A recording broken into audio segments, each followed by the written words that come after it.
ನಮಸ್ತೆ. ನಾನು ದೇವಕಿ. ಯದ್ಭಾವಂ ತದ್ಭವತಿ. ಕರ್ಮದಿಂದ ಓಡೋಗೋದಿಕ್ಕೆ ಸಾಧ್ಯವಿಲ್ಲ. ವೇಷದಿಂದ ದೇವರನ್ನ ಮೋಸ ಮಾಡೋಕ್ಕೂ ಆಗೋದಿಲ್ಲ. ಹಾಗೆ ಸತ್ಯದ ಮುಂದೆ ಎಲ್ಲರೂ ಒಂದೇ ಅಂತ ಅಲ್ಲಮ ಪ್ರಭುಗಳು ತಮ್ಮ ವಚನದಲ್ಲಿ ಸುಂದರವಾಗಿ ಅರ್ಥೈಸಿದ್ದಾರೆ. ಕಳ್ಳಗಂಜಿ ಕಾಡ ಹೊಕ್ಕಡೆ ಹುಲಿ ತಿನ್ನದೆ ಮಾಬುದೆ, ಹುಲಿಗಂಜಿ ಹುತ್ತವ ಹೊಕ್ಕಡೆ ಸರ್ಪ ತಿನ್ನದೆ ಮಾಬುದೆ. ಕಾಲಕ್ಕಂಜಿ ಭಕ್ತನಾದಡೆ ಕರ್ಮ ತಿನ್ನದೆ ಮಾಬುದೆ, ಇಂತಿ ಮೃತ್ಯುವಿನ ಬಾಯ ತುತ್ತಾದ ವೇಷಡಂಬಕರನೇನೆಂಬೆ ಗುಹೇಶ್ವರ. ಕಳ್ಳಗಂಜಿ ಕಾಡ ಹೊಕ್ಕಡೆ ಹುಲಿ ತಿನ್ನದೆ ಮಾಬುದೆ.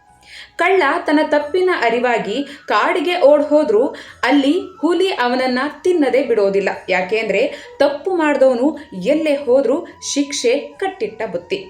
ಹುಲಿಗಂಜಿ ಹುತ್ತವ ಹೊಕ್ಕಡೆ ಸರ್ಪ ತಿನ್ನದೆ ಮಾಬುದೆ. ಹುಲಿಗೆ ಹೆದರಿ ಹಾವಿನ ಹುತ್ತದೊಳಗೆ ಹೋದ್ರೂ ಅಲ್ಲಿ ಸರ್ಪ ಕಚ್ಚದೆ ಬಿಡೋದಿಲ್ಲ.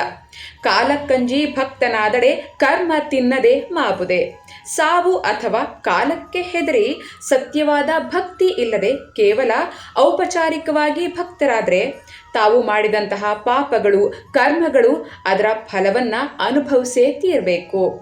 ಇನ್ನು ಇಂತಿ ಮೃತ್ಯುವಿನ ಬಾಯ ತುತ್ತಾದ ವೇಷಡಂಬಕರನೇನೆಂಬೆ ಗುಹೇಶ್ವರ.